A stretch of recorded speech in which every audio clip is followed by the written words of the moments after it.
Hello, and welcome to Of the People, a very somber edition with the murder of 6 hostages, one of them American. And frankly, folks, it doesn't matter whether there was an American amongst them. It matters that 6 hostages were brutally murdered by Hamas, and they were murdered on the verge of being rescued. And Hamas clearly made a calculation that we are going to deny these families their loved ones because human life means nothing to us.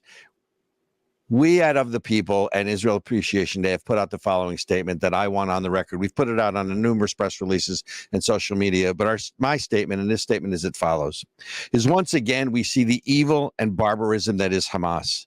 They will never be a partner in any long-lasting and meaningful peace because all human life, both Israelis and Palestinians, are nothing more than expendable assets in the greater warfare to exterminate Israel and all the Jews. It's just that simple.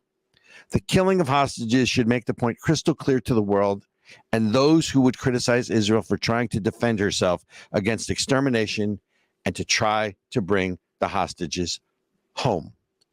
This drives home, ladies and gentlemen, the point very, very simple, that weakness breeds aggression, right? This, on some level, we all learned that lesson in the schoolyard. If you do not stand up to the bully, it only encourages the bully to be more aggressive. That applies to Hamas, that applies to Iran. What I find incredulous in all of this is now we have people in this country who are blaming Israel for the death of the hostages because they didn't do enough to bring about a peace deal. Someone needs to explain to me what peace deal was on the table that Israel didn't accept, of course, if you wanted Israel to just totally capitulate, allow Hamas to reconstitute, only to attack them in a war of extermination yet again. And we're going to cover this, but from Randy Weingarten to several other people, who's the American Federation of Teachers president, the Hopping Hobbit, as I call her, it is an infamia. It is incorrigible to me that anyone is blaming Israel for the death of these hostages. Weakness breeds aggression. It comes down to a very simple fact. We have said it again, and I'll say it again. If Hamas lays down their arms, there would be peace. And if Israel lays down their arms, ladies and gentlemen, there would be no Israel. You can candy coat that any way you want it.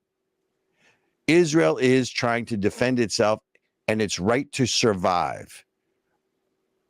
There are genocides going on in other places in the world that we have documented, whether it's the Uyghurs in China, whether it's in Bengali or Bangladesh, whether it's in Africa and the Christians that are being wiped out. But all anyone wants to focus on the left side or the other side, the pro-Hamas movement, is the Jews are the bad people because they're responsible for killing hostages. That is absolutely unadulterated, total crap. And the fact that someone needs to explain to me, Hamas kills the hostages and everyone is getting blamed except Hamas. And I don't understand that. And it should be just as unacceptable to all of you as it is to me. And that's the monologue.